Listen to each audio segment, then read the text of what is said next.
예, 오늘은 2020년 6월 7일입니다. 우리 교회 절기로는 오늘이 오순절 후 첫 주일이자 성부, 성자, 성령 이 삼위일체 하나님을 기념하는 삼위일체 주일 예배로 지키고 있습니다. 예, 하지만 우리 캘리포니아 네바다 소속의 연합감리교회는 지금 이 코로나 바이러스로 인해서 이번 달까지도 여기 예배당을 열지 못하고 이렇게 온라인으로 예배를 드리고 있습니다. 이렇게 유튜브 화면으로 예배를 드리는 12번째 예배입니다. 예, 저는 우리 가나안 연합감리교회의 담임을 맡고 있는 이상현 목사고요. 지금 이 화면을 보시는 모든 분들 우리 환영과 감사의 말씀을 드립니다. 예, 오늘도 다들 핸드폰으로 또 컴퓨터 스크린으로 이 화면을 보고 계실 텐데요. 이렇게 각자 다른 곳에서 다른 시간대에 함께하는 예배지만 모두들 이 예배에 신령과 진정한 마음을 가지고 참여하고 계시리라 믿습니다. 예, 먼저 제가 영상을 하나 보여드리도록 하겠습니다. 이게 어떤 영상이냐면요. 어느 나라인지 모르겠지만 코로나 바이러스로 인해서 셧다운이 되었고 꼭 필요한 일 아니면 집에서 나올 수가 없게 되었습니다. 자, 그런데 이게 일주일에 한두 번씩은 꼭 나가야 될 일이 있습니다. 밖에 먹을 거 사러 다니는 거 말고요. 중요한 거 한 가지가 더 있습니다. 바로 쓰레기를 버리는 겁니다. 자, 밖에 외출을 못하는 꼬마 아이가 하나 있었는데 집에만 있으니까 너무 지루해하고 힘들어했습니다. 그래서 이 아빠가 아이와 함께 쓰레기를 버리러 나갈 때마다 한 가지 이벤트를 준비했습니다. 자, 어떤 이벤트인지 한번 보시죠.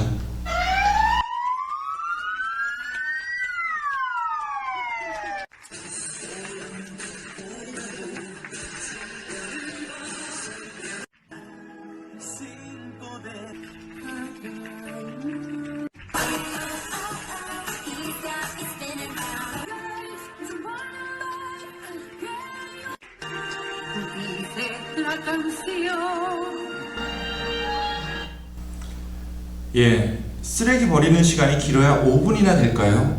그런데 집에 갇혀 있다 보니까 이 5분의 시간마저도 너무나 소중해진 거죠. 이 5분을 위해서 아빠와 어린 딸이 무슨 옷을 입을지 계획하고 또 준비하면서 이 5분을 밖에서 알차게 쓰고 있는 그런 영상입니다. 아마 이 아이는 이때 아빠와 함께 매번 재밌는 옷을 입고 쓰레기를 버리러 다녔던 것을 평생 기억하지 않을까 싶습니다. 예, 그동안 일도 못하고 교회도 못 나오느라 우리의 일상이 굉장히 단조로워졌습니다. 이제 다시 가게 문도 열고 또 예전의 일상으로 돌아가려고 노력하고 있는데요. 문제는 이 신앙생활입니다. 실제로 우리 교회는 이번 6월달까지는 오픈하지 않을 예정이고요. 또 이후에 오픈한다 하더라도 예전처럼 친교 모임하고 성가대하고 또 주중에 모이는 것은 좀 시간이 많이 걸릴 것 같습니다.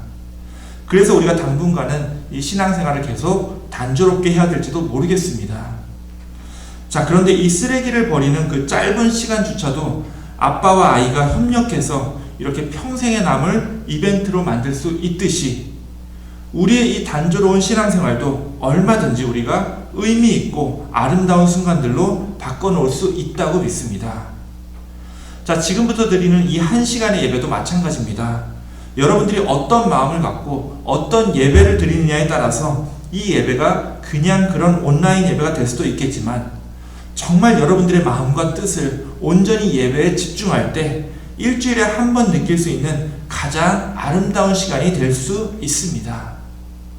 우리가 신령과 진정으로 함께 예배를 드릴 때 비록 몸은 여기 예배당과 멀리 떨어져 있지만 이 예배당에서 예배 드릴 때와 동일한 은혜, 아니 더 큰 은혜가 우리 한 사람 한 사람에게 임하는 그런 주일 예배가 다 되시기를 주님의 이름으로 축원합니다.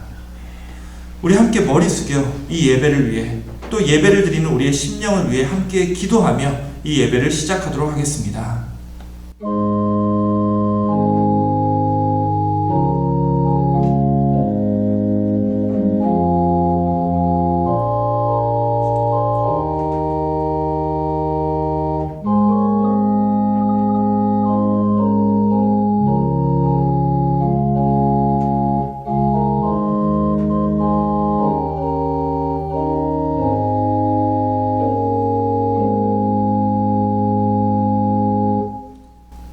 하나님 감사합니다. 우리가 코로나 바이러스로 인하여 만날 수 없는 환경임에도 이렇게 온라인을 통해서 만나게 하여 주시고 이렇게 화면으로나마 일주일에 한 번 함께 예배를 드릴 수 있게 해주시는 예 감사를 드립니다. 우리가 함께 말씀에 집중하여 주님께 찬양하고 또한 기도할 때 주님 모든 영광 받아주옵시고 온전히 한 주간을 주님을 위하여 살아갈 수 있는 힘과 능력 또한 허락하여 주시옵소서. 예배의 시종을 온전히 주님께 맡기오며 우리 구주 예수 그리스도의 이름으로 기도하옵나이다. 아멘. 예, 우리 함께 찬송가 10장 전능왕 오셔서 찬양하겠습니다.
우리 함께 교독문 137번 3일째 주일 교독문을 함께 교독하시겠습니다.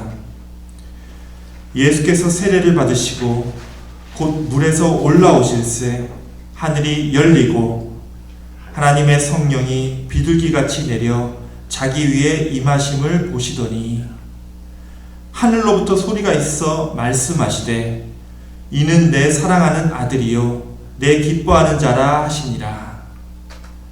그러므로 너희는 가서 모든 민족을 제자로 삼아 아버지와 아들과 성령의 이름으로 세례를 베풀고 내가 너희에게 분부한 모든 것을 가르쳐 지키게 하라. 볼지어다 내가 세상 끝날까지 너희와 항상 함께 있으리라 하시니라. 몸이 하나요 성령도 한 분이시니 이와 같이 너희가 부르심의 한 소망 안에서 부르심을 받았느니라. 주도 한 분이시요 믿음도 하나요 세례도 하나요 하나님도 한 분이시니 곧 만유의 아버지시라. 만유 위에 계시고 만유를 통일하시고 만유 가운데 계시도다. 아멘. 우리 함께 사도신경으로 신앙 고백 드리겠습니다. 전능하사 천지를 만드신 하나님 아버지를 내가 믿사오며 그 외아들 우리 주 예수 그리스도를 믿사오니 이는 성령으로 잉태하사 동정녀 마리아에게 나시고 본디오 빌라도에게 고난을 받으사 십자가에 못 박혀 죽으시고 장사한 지 사흘 만에 죽은 자 가운데서 다시 살아나시며 하늘에 오르사 전능하신 하나님 우편에 앉아 계시다가 저리로서 산 자와 죽은 자를 심판하러 오시리라. 성령을 믿사오며 거룩한 공예와 성도가 서로 교통하는 것과 죄를 사하여 주시는 것과 몸이 다시 사는 것과 영원히 사는 것을 믿사옵나이다. 아멘. 이 시간은 기도하는 시간입니다. 이 시간 우리가 함께 머리 숙여 한 마음으로 기도할 때 산타클라라의 홍삼현 목사님께서 기도 인도해 주시겠습니다. 다 같이 기도하시겠습니다. 하나님 아버지 감사합니다. 비록 저희들이 각자의 장소에 떨어져 있지만 이렇게 영상으로 함께 모여 한마음으로 예배드리게 하시니 감사드립니다. 주님은 졸지도 아니하시고 주무시지도 아니하시며 우리 한 영혼 한 영혼을 돌보시며 사랑하시는 줄 믿습니다. 이 시간 예배드리는 모두에게 임하셔서 예비된 은총으로 충만히 내려주시옵소서. 우리가 우리 자신을 돌아볼 때 주님 앞에 부끄럽고 송구스러운 일들이 많음을 고백합니다. 주님께서는 하나 되라고 하시는데 우리는 인간의 욕심으로 하나 되지 못하고 주님께서는 천국을 바라보며 나그네 삶을 살라고 하시는데 우리는 이 생에 눈이 어두워 이 땅을 영원한 처소인 양 알고 살고 있습니다. 주님께서는 나의 인간적인 생각과 의지대로 살지 말고 주님 뜻대로 살라고 하시는데 우리는 그렇게 순종의 삶을 살지 못하고 있습니다. 주님 불쌍히 여기시고 우리가 이 예배를 통해 주님의 마음을 느끼고 주님의 뜻을 분별하고 이 세상에 나가 주님께서 원하시는 일들을 담대히 행하는 자녀 되도록 힘주시고 능력 주시옵소서. 현재 많은 이들이 코로나 바이러스 문제 때문에 경제적으로 어렵고 또 심적으로도 어려움을 당하고 있습니다. 영적으로 다운된 분들도 많이 있습니다. 하나님께서 그들을 한 사람 한 사람 찾아가 주셔서 필요한 위로와 평안을 허락하시기를 간구합니다. 우리를 사용하셔서 하나님 그들을 위로하고 주님의 평안을 전하는 도구가 되도록 인도하여 주옵소서. 여호와께서 내 우편에서 내 그늘이 되시나니 낮의 해가 너를 상치 아니하며 밤의 달도 너를 해치 아니하리로다 라는 말씀을 기억합니다. 하나님, 젖된 아이가 그 어미 품에 잠겨 고요하고 평안함을 누리는 것처럼 이 시간 예배를 통해서 주님의 자녀들에게 하늘의 평안으로 채워주시옵소서. 오늘 저희들이 신령과 진정으로 예배를 드리기를 소원합니다. 이 예배 기쁘게 받으시고 우리들 마음 가운데 놀라운 복으로 채워주시옵소서. 예수님의 이름으로 기도드렸나이다. 아멘.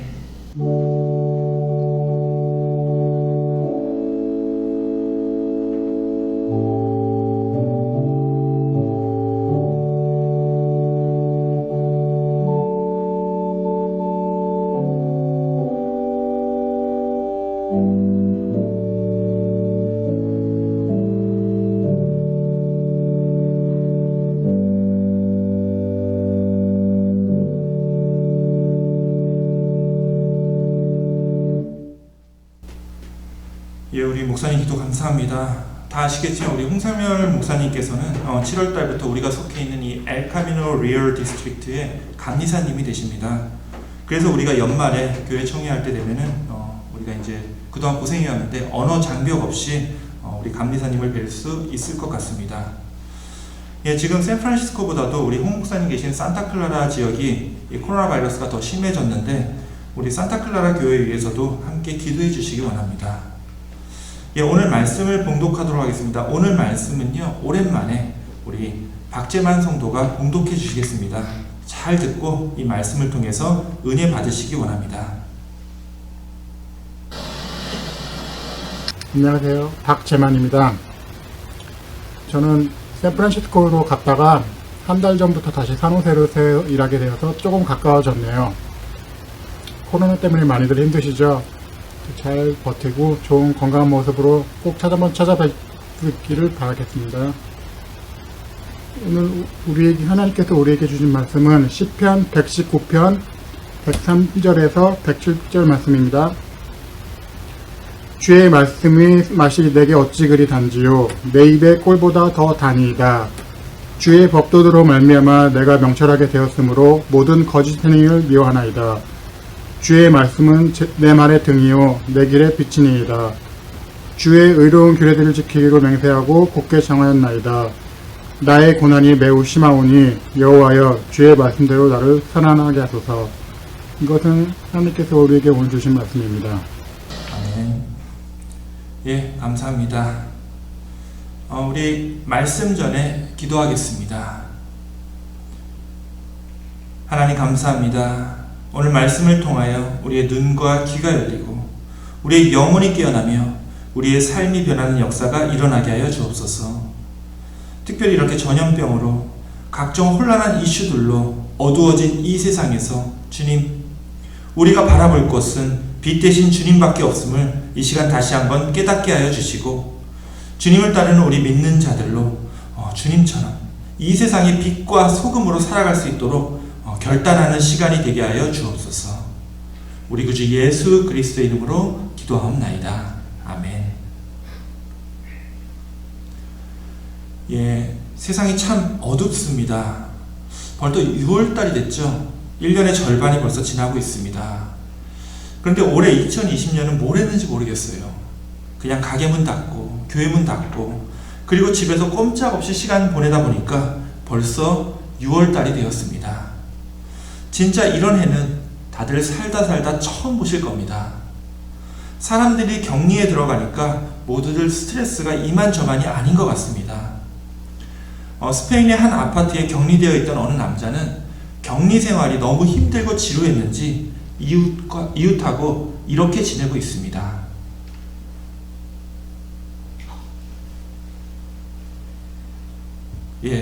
저러다 공이 떨어지면 어떻게 하려고 저러는지 모르겠습니다. 또 어떤 사람은 이 격리 기간 중에 다른 사람들과 파티를 못하니까 이렇게 파티를 하기도 합니다.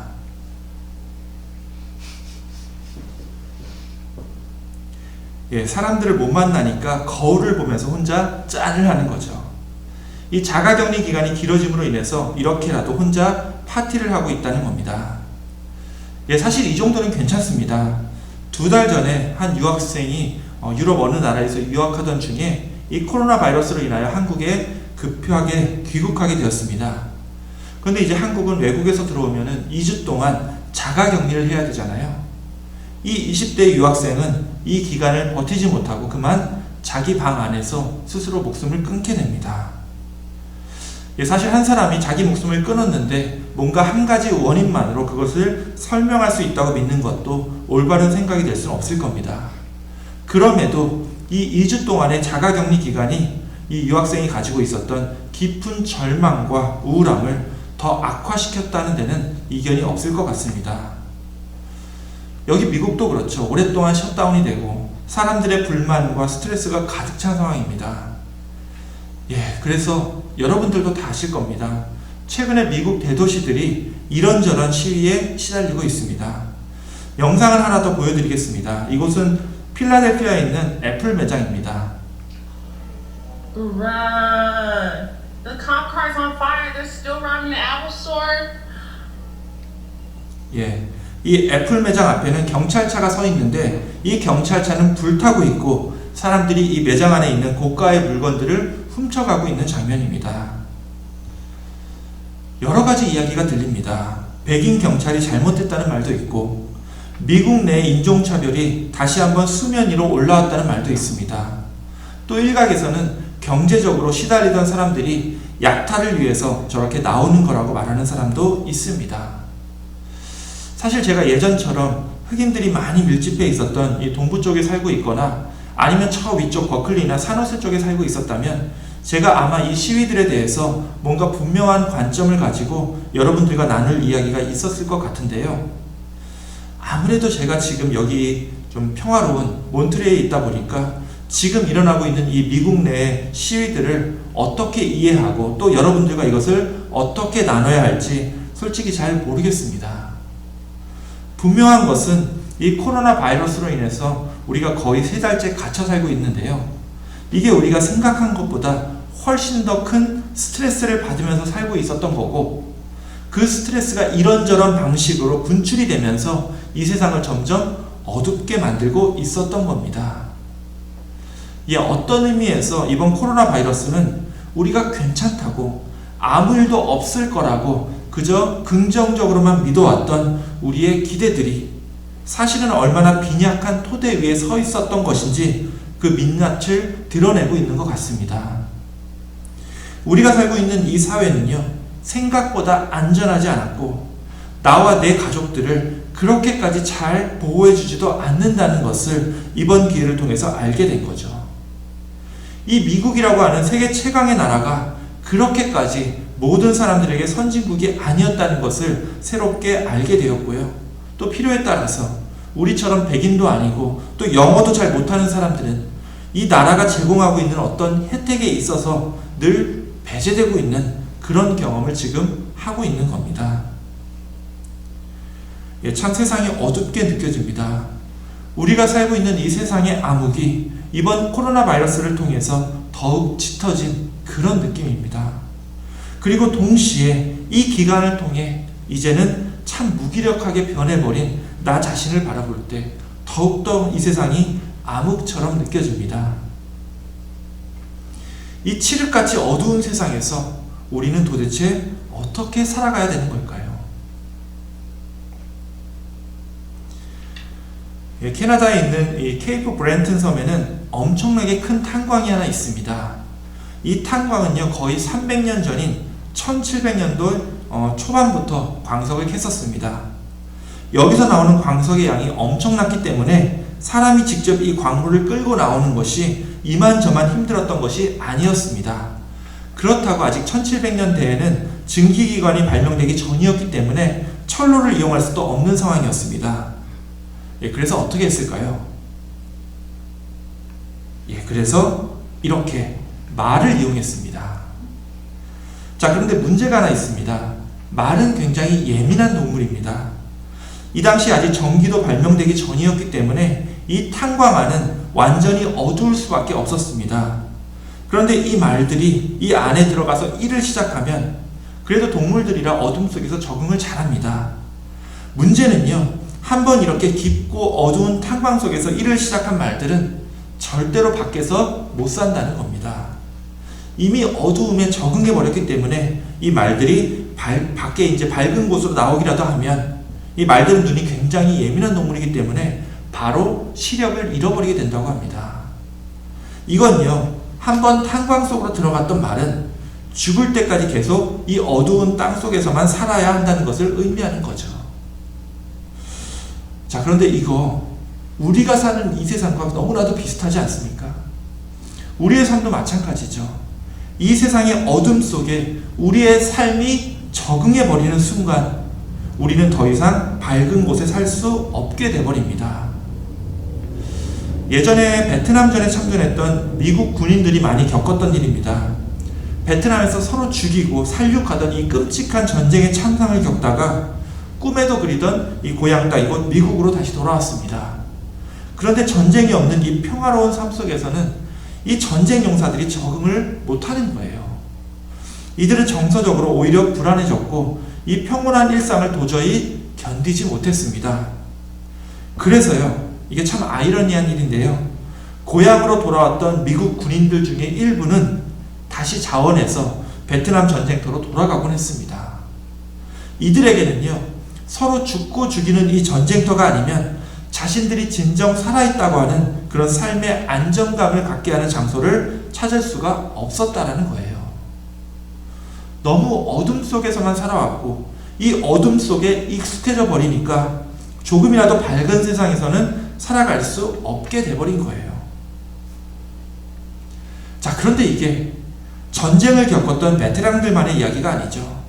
지금 이 코로나 바이러스로 인해서 불안과 스트레스, 그리고 이 세상의 어두운 민낯을 바라보면서 그저 무기력하게 살고 있는 우리들의 이야기일 수도 있다라는 겁니다. 우리가 이 어두운 세상에 익숙해지고 나니까 당장 우리가 어떻게 살아야 될지도 모르겠고 어떻게 신앙생활을 해야 되는지는 더욱더 막막해지고 있습니다. 교회에 모여서 우리 믿는 자들끼리 서로 의지하고 어떻게 우리가 삶의 의미를 가지고 살아야 할지 함께 논의했으면 좋겠는데 지금은 그럴 수도 없는 상황이다 보니 이 어두움 속에서 우리 삶의 한 치 앞을 바라보는 것조차 불가능하게 느껴지고 있는 것이 사실인 거죠. 정말 이 어두움 속에서 우리가 무엇을 붙잡고 어떻게 앞으로 나갈 수 있을까요? 자, 이 질문을 곰곰이 생각하면서 또 고민을 하다가 갑자기 오늘 본문이 떠올랐습니다. 오늘 본문은 시편 119편이죠. 저는 개인적으로 이 아주 어릴 때부터 매일매일 가정 예배를 드리는 이 가정 안에서 자랐습니다. 이 가정 예배를 드리게 되면 매일 찬송가를 하나 부르고 성경을 한 장씩 읽게 되어 있는데요. 이 성경은 창세기부터 요한계시록까지 매일 한 장씩 가족들끼리 돌아가면서 읽습니다. 저는 솔직히 말하면요, 이 성경 한 장 읽는 이 시간이 어린 마음에 너무 지루하게 느껴졌었습니다. 아주 어릴 때 10살도 되기 전에 이 정말 뜻도 모르는 성경을 매일 하루에 한 장씩 어른들과 앉아서 돌아가면서 읽는다는 게 쉬운 일이 아니죠. 그래서 참 지루했었는데 그나마 제가 좋아하는 성경이 하나 있었습니다. 바로 시편이었습니다. 시편이 좋았던 이유는 다른 게 아니고 시편이 전체적으로 각 장들이 좀 짧잖아요. 짧아서 빨리 끝나는 게 좋았습니다. 그 유명한 시편 23편 몇 절인지 아십니까? 6절밖에 안 됩니다. 그리고 시편 100편은 5절밖에 안 됩니다. 정말 2, 3분 만에 끝나니까 가정예배 때 시편을 읽는 게 그렇게 좋을 수가 없었습니다. 자, 그런데 그 중에서도 제일 좋아했던 장이 시편 117편입니다. 제가 한번 읽어볼게요. 너희 모든 나라들아 여호와를 찬양하며 너희 모든 백성들아 저를 칭송할지어다. 우리에게 향하신 여호와의 인자하심이 크고 진실하심이 영원함이로다. 할렐루야. 예, 이게 답니다. 한 장이 딱 2절밖에 없어요. 제가 어린 마음에 이 시편 117편을 너무 좋아했습니다. 자, 그런데 문제가 하나 있었습니다. 이 시편 117편이 끝나고 나면 그 다음 날인 119편을 제가 읽어야 되는데 이날이 정말 곤욕이었습니다. 119편은요 전부 합쳐서 176절짜리입니다. 길어도 너무 길어요. 이 117편이 성경에서 가장 짧은 장이라고 한다면 119편은 성경에서 가장 분량이 긴 장입니다.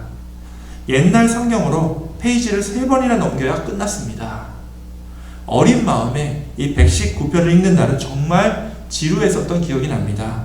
정말 읽기 싫었고요. 이날만큼은 어디 친구네 집에 가서 하룻밤 외박하고 싶은 심정이었습니다.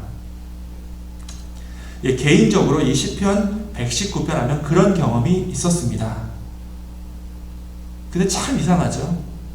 제 삶이 정말 힘들고 어려울 때마다 성경의 그 많은 구절 중에서도 꼭 이런 119편에 있는 내용이 기억이 납니다. 제가 119편 읽을 때마다 그나마 좋아했던 구절이 하나 있었습니다. 바로 오늘 우리가 함께 읽은 105절입니다. 주의 말씀은 내 발의 등이요 내 길의 빛이니이다. 정말 짧은 구절입니다. 그런데 이 말씀은요, 제가 어둠 속에서 길을 잃었다고 생각할 때마다 제 삶의 길을 환하게 밝혀줬던 말씀입니다. 주의 말씀은, 하나님의 말씀이라고 하는 것은 내 앞에 아무것도 보이지 않아서 어떻게 발을 디뎌야 될지 모르는 그 순간에 내 다음 걸음을 인도해 주시는 내 발 앞에 등불이 되신다는 거예요. 뭐가 내 발 앞에 등불이 된다고요? 하나님의 말씀이 그렇다는 겁니다. 자, 여기서 우리가 착각해서는 안 되는 게 있죠. 하나님의 말씀이 빛이 된다고 해서 우리가 이 빛을 너무 드라마틱하게 생각하곤 하는데요. 그래서 마치 사도 바울이 이전에 다메섹 도상에서 경험했던 것처럼 뭔가 환한 빛이 확 나타나면서 그 빛이 명명백백하게 내 주변을 밝히고 내 길을 비출 거라고 그렇게 생각을 하곤 합니다. 어둠 속에서 살고 있었던 우리들에게 근데 그렇게 환하고 강력한 빛이 나타나면요, 실제로는요 그 탄광 속의 말들처럼 우리 눈이 버텨내질 못합니다. 실제로 바울도 그때 그 빛을 보고 어떻게 됐죠? 그 강력한 빛에 눈이 멀어버리게 됩니다. 이 하나님의 말씀의 빛이라고 하는 건 그렇게 모든 사람들이 다 알도록 화학하고 비추는 일이 그렇게 많지 않다라는 이야기예요. 그럼 어떻게 비추느냐? 아마 이것에 가깝지 않을까 싶습니다. 예, 이것은 밤하늘을 오랫동안 카메라를 열고 찍은 사진인데요. 보면 하늘에 떠있는 모든 별들이 회전을 하고 있습니다. 사실 별이 도는 게 아니라 우리 지구가 회전하는 거죠. 그런데 모든 별이 다 움직여도 절대로 움직이지 않는 별 하나가 있습니다. 예, 바로 이 중심에 움직이지 않는 별이 북극성입니다. 우리 북반구에서 하늘을 바라볼 때 다른 별들은 다 움직여도 이 북극성만큼은 늘 정북 쪽에 절대로 움직이지 않고 그 자리에 있습니다. 그래서 옛날에 나침반이 없을 때는 바다를 항해하던 뱃사람들은 이 북극성을 기준으로 배가 나아갈 방향을 알아냈었습니다. 저는요, 우리 하나님의 말씀이 내 발의 등이요 내 길의 빛이라고 하는 오늘 이 말씀에 가장 적합한 예시가 바로 이 북극성이 아닐까 생각됩니다. 자, 잘 보세요. 북극성은요, 하늘에서 가장 밝은 빛은 아닙니다. 저도 개인적으로 밤하늘의 별자리 찾는 거 좋아하는데요, 이 북극성은 솔직히 잘 못 찾습니다. 그렇게 밝은 별이 아니거든요.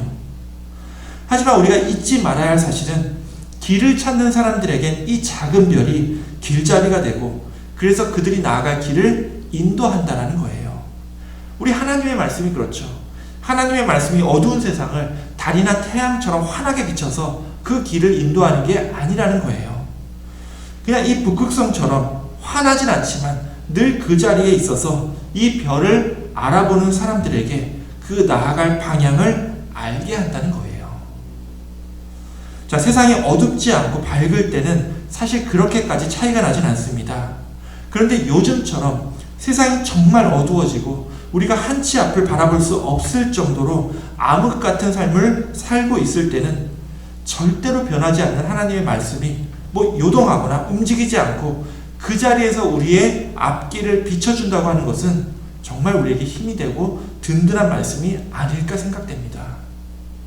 그렇기 때문에 우리가 이 어두운 세상에서 더욱더 하나님의 말씀을 사모하고 이것을 꼭 붙잡고 사는 삶은요, 세상 사람들은 절대로 이해할 수 없는 우리 마음의 평안과 든든함으로 나타나게 됩니다.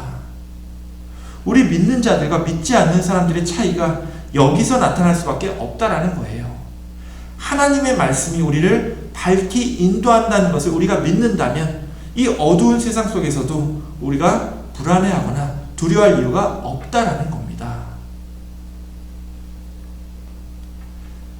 자, 그런데 우리가 분명히 구별해야 할 것이 있습니다. 여기서 주의 말씀은 내 발의 등이요 내 길의 빛이라고 했는데, 이 말씀이라고 하는 게 정확하게 무엇을 가리키는 거죠? 이 말씀, 주님의 말씀. 이거 우리가 좀 더 유연하게 생각해 볼 필요가 있습니다. 분명히 이 시편 119편이 기록될 때는 하나님의 말씀이라고 하는 것이 모세의 율법을 가리켰습니다. 그 재미없는 레위기, 민수기, 신명기 같은 말씀들이 이 당시엔 바로 하나님의 말씀을 뜻했습니다. 지난주 설교를 들으셨다면 이 시대 구분을 기억하실 겁니다. 구약 성부의 시대 때는 주의 말씀이라고 하는 게 하나님께서 모세를 통해 가르쳐 주셨던 율법이었습니다. 신약 때 와서는 좀 달라졌죠. 신약, 이 성자의 시대 때는 주님의 말씀이라는 게 무엇을 가리키죠? 자, 요한복음이 이렇게 시작됩니다. 태초에 말씀이 계시니라. 이 말씀이 하나님과 함께 계셨으니 이 말씀은 곧 하나님이시니라. 자, 이 말씀이 누굴 가리키죠? 하나님과 태초부터 함께 계셨다고 하는 이 말씀, 이 로고스는 우리 예수님을 가리킵니다. 이 말씀 로고스가 육신이 되어, 즉 몸을 입어 우리 가운데 거하셨습니다. 자, 이것은요, 구약에서 모세의 율법으로 나타났던 하나님의 말씀이 육신, 즉 인간의 몸을 입었다고 하는 놀라운 말씀인 거예요. 결국 이 성자의 시대, 예수님 시대의 주님의 말씀이라고 하는 건 인간이 되신 예수님의 육신, 정확하게 말하면 예수님의 삶을 의미하고 있습니다. 자, 어두움 속에서 내 발에 등불이 되시고 내 길에 빛이 되시는 그 주님의 말씀이라고 하는 것이 바로 예수님의 삶으로 나타났다라는 거예요. 자, 이 예수님의 삶, 여러분들이 아무리 교회를 대충 다니고 신앙생활을 열심히 안 하셨다 하더라도 여러분들은 이미 예수님의 삶이 어떠한 삶이었는지 이미 알고 계십니다. 여러분은 이미 주님의 말씀이 무엇인지 알고 있다라는 거예요.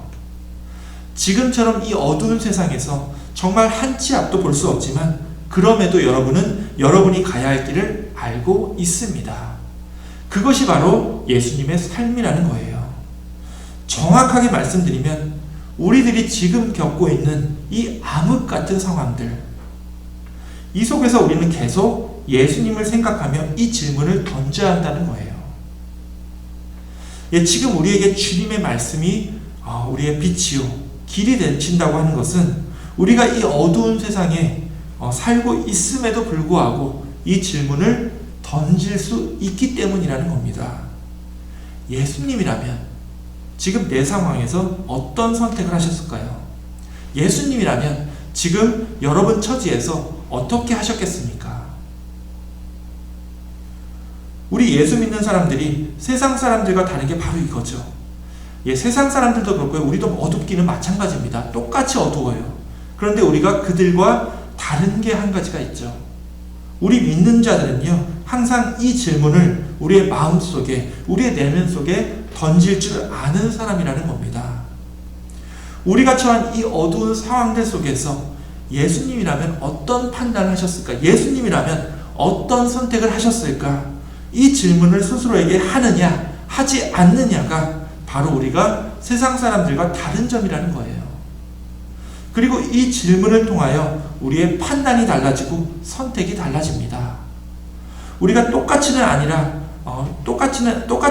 할지라도 얼추 비슷하게 예수님의 판단과 예수님의 선택을 흉내내게 되고요. 결과적으로 그것이 우리 믿는 자들의 삶을 변화시킬 수 있다는 거예요.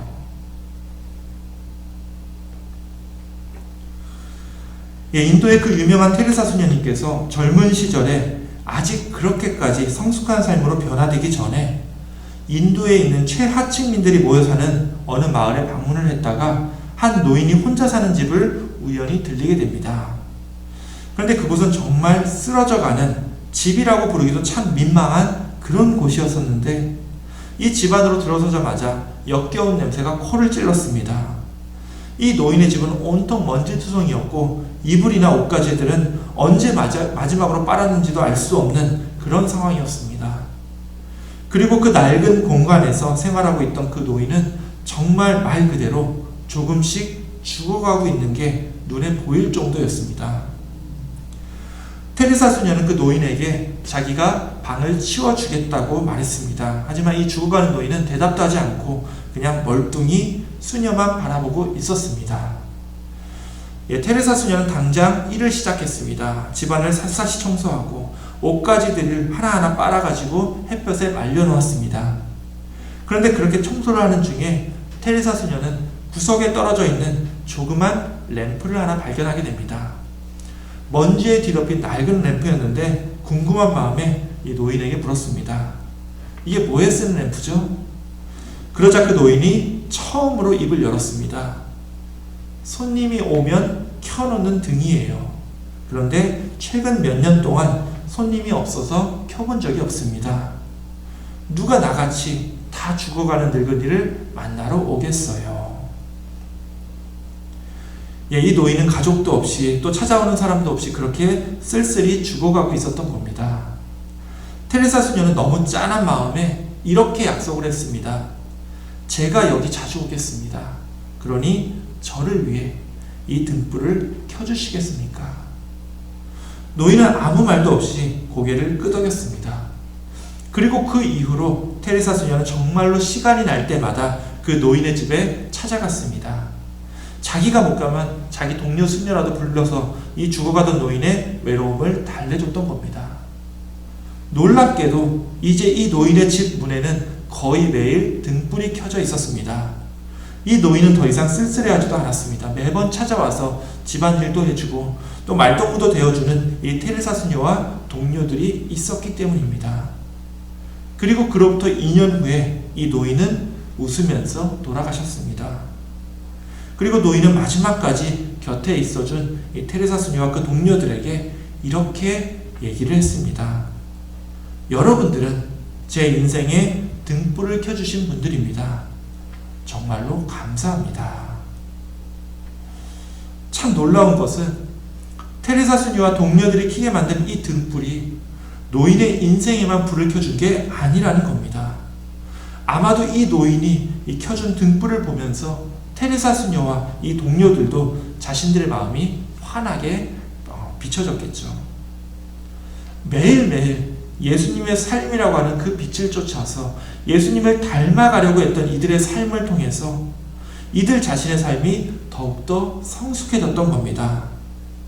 우리가 알고 있는 이 마더 테레사는 처음부터 그렇게 완성된 존재가 아니었죠.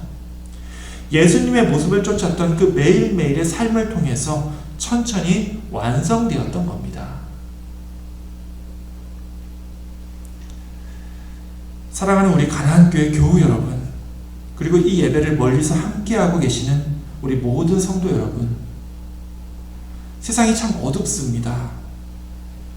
하지만 이 어두운 세상에 북극성처럼 아주 작은 빛이지만 그 흔들리지 않는 굳건함으로 우리들을 인도하시는 예수님의 그 삶을 여러분 마음속에 새기길 원합니다. 지금 여러분 마음속에 많은 고민들이 있을 줄 압니다. 이렇게 해라, 저렇게 해라, 제가 일일이 도와드릴 수는 없습니다. 아니, 그 누구도 여러분이 진짜로 선택해야 할 그 길을 알려줄 수는 없습니다. 오직 예수님이라면 어떻게 하셨을까 하는 이 질문과 여러분 스스로의 성찰이 이 어둠 속에서도 여러분을 올바른 길로 인도하리라 믿습니다. 이번 한 주 이 어두운 세상 속에서도 주님을 닮고자 노력하는 여러분의 삶 속에 하나님의 돌보심이 늘 함께 계시기를 주님의 이름으로 축원합니다. 아멘. 기도하겠습니다. 하나님 감사합니다. 코로나 바이러스로 인해서 우리가 사는 이 세상의 어둠이 더 짙어지고 우리가 이제는 한치 앞을 볼 수 없는 답답한 상황에 처해 있습니다. 무엇이 옳고 무엇이 그른지도 판별하기 어려운 이 세상에서 주님, 우리에게 다시 한번 말씀하여 주옵시고 우리의 마음속에 우리를 사랑하시사 아낌없이 목숨까지도 희생하셨던 주님의 그 빛을 우리 삶에 비춰주시옵소서. 그래서 이번 한 주간 주님을 닮아가는 우리의 삶을 통하여 정말 주님께서 원하시는 그 길을 향해 한 걸음 한 걸음 우리의 인생길을 내딛는 은혜의 시간들이 다 될 수 있도록 주님께서 함께하여 주시옵소서. 성부, 성자, 성령 삼위일체 하나님께서 늘 함께 계심을 믿고 감사를 드리오며 우리 구주 예수 그리스도의 이름으로 기도하옵나이다. 아멘. 이 시간에는 특별 찬양 시간인데요. 오늘도 굉장히 의미 있는 찬양을 준비하신 분이 있습니다. 아까 제가 말씀 중에 성부와 성자의 시대 이야기를 했었습니다. 자, 하나님의 말씀은 구약 시대에는 모세 율법이었고 신약 시대에는 말씀이 육신이 되신 예수님의 삶이라고 얘기를 했는데요. 그런데 그러고 나서 성령의 시대 얘기를 안 했죠. 자, 그렇다면 이 성령의 시대, 이 교회의 시대에는 과연 무엇이 우리를 비춰주는 주님의 말씀이 될까요? 바로 성경입니다.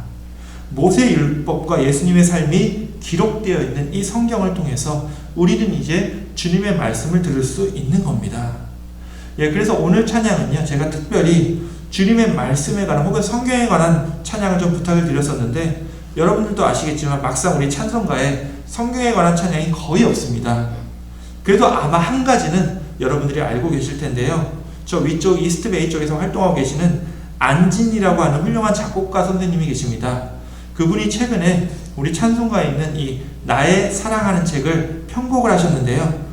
오늘 이 우리 교회의 이 예배를 위해서 새로 편곡된 이 찬송이 우리 몬트레이에서 아마도 처음으로 불려질 것 같습니다. 이 찬양 들으시면서 많은 은혜 받으시기 원합니다.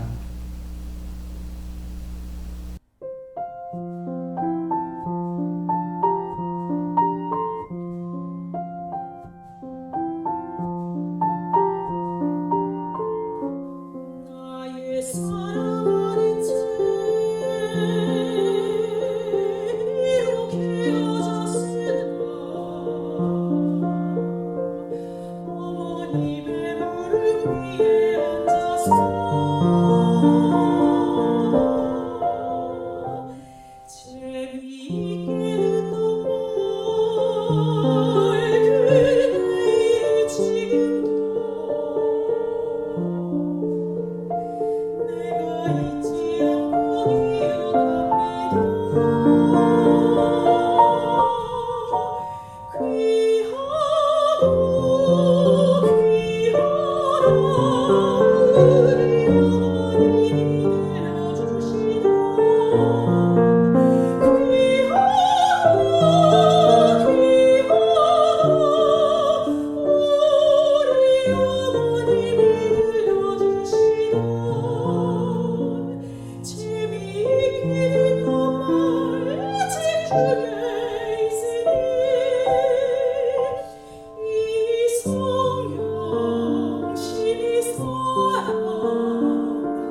멀리서 우리 예배를 위해서 이렇게 아름다운 찬양으로 섬겨주신 우리 소프라노 이경민 선생님과 또 의미 있는 곡을 만들어주신 안진 선생님께도 감사를 드립니다.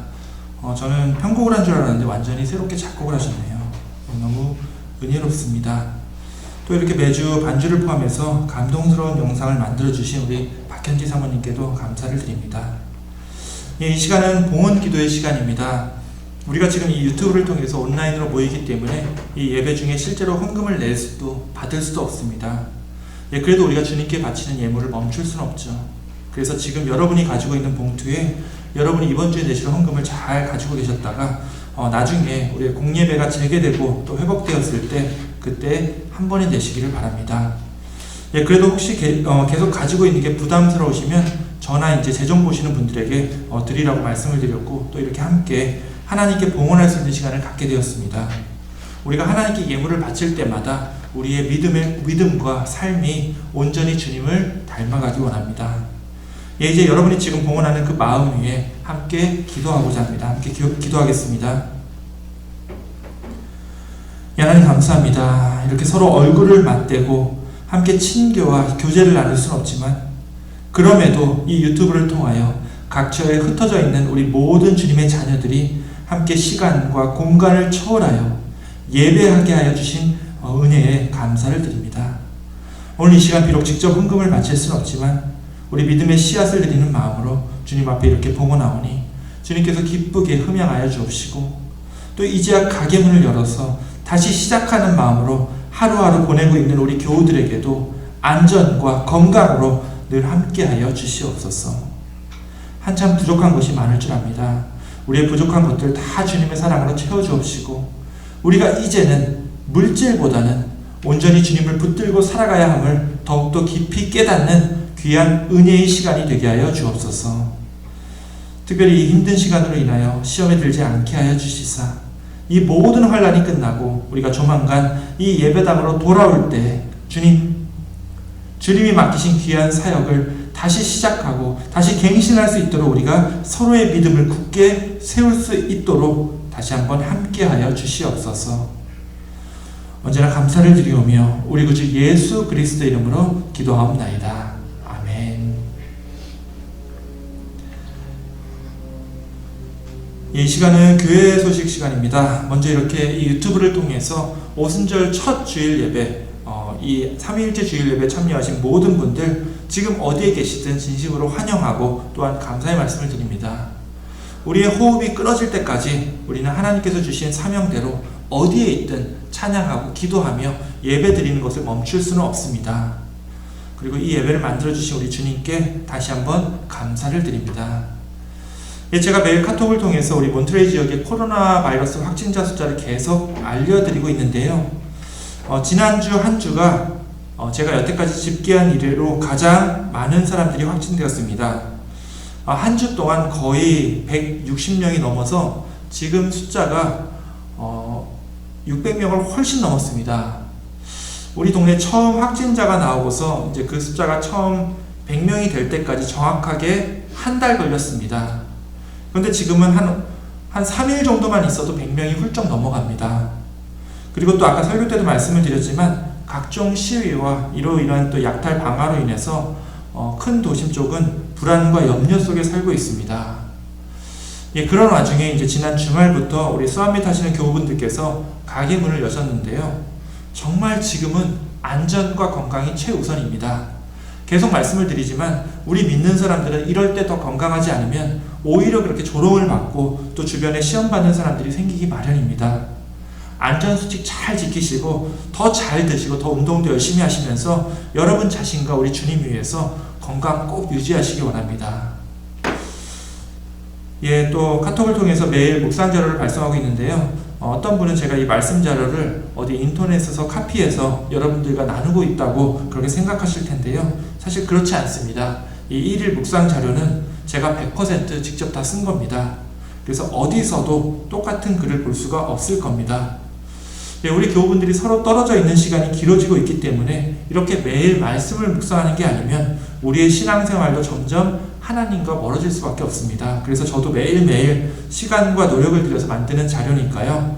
꼭 읽어보시고 날마다 하나님을 먼저 찾으면서 하루하루를 시작하시기 원합니다. 그리고 이번 6월 달에도 우리 박은숙 사모님과 김은숙 권사님께서 이 음식 배달 사역하는 걸 계속하고 있습니다. 안전하게 잘 하고 계시지만 그래도 이게 늘 그렇습니다. 지난주에 이제 미용실을 열자마자 저도 바로 정말 한 3달 만에 헤어컷을 했는데요. 이게 참 사람 마음이 그렇습니다.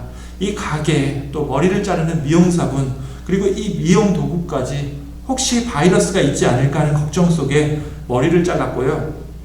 또 중간중간에 손세정제를 사용해서 손을 잘 닦았음에도 불구하고 바로 집으로 왔고 집에 오자마자 다시 다 씻었습니다. 자, 이렇게 서로 위험을 감수하고 비즈니스도 이제 다시 시작하신 거니까요. 또 이제 음식 배달 사역도 우리 두 분께서 하시는 거니까요. 우리 박은숙 사모님과 김은숙 권사님 그리고 가게 문을 여신 다른 우리 교우분들 위해서도 또 그분들의 건강과 안전 위해서 함께 기도해 주시고 또 격려해 주시기 원합니다. 그 외에 혹시 또 주중에 무슨 일이 있으면 저에게 꼭 연락 주시기 바랍니다.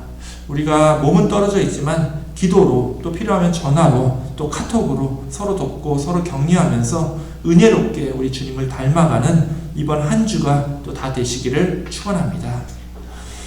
그럼 마지막으로 우리 찬송가 499장 함께 찬양하고 기도로 마치도록 하겠습니다.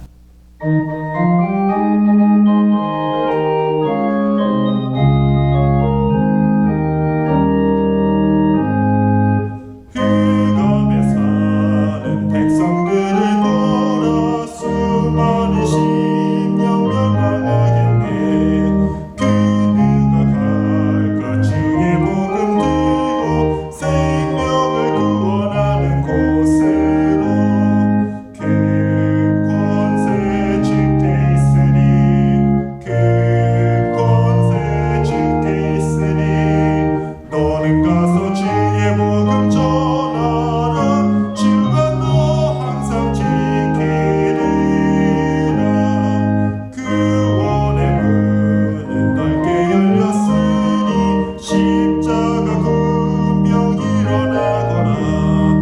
너희의 힘을 하나로 뭉쳐서 죄악의 쇠사슬을 끊어라. 큰 권세 주께 있으니 큰 권세 주께 있으니 너는 가서 주의 복음 전하라. 주가 너 항상 지키리라. 왜 너는 멸망길을 가려느냐. 준성 듣고 응답하여라. 널 구원하러 예수 죽었으니 생명의 참된 복음 전하라. 큰 권세 주께 있으니 큰 권세 주께 있으니 너는 가서 주의 복음 전하라. 주가 너 항상 지키리라. 온천하 만민 승리의 그날에 영광과 찬송 주께 드리네. 속죄함 입어 구원받았으니 기쁘게 할렐루야 부르세. 큰 권세 주께 있으니 큰 권세 주께 있으니 너는 가서 주의 복음 전하라. 주가 너 항상 지키리라.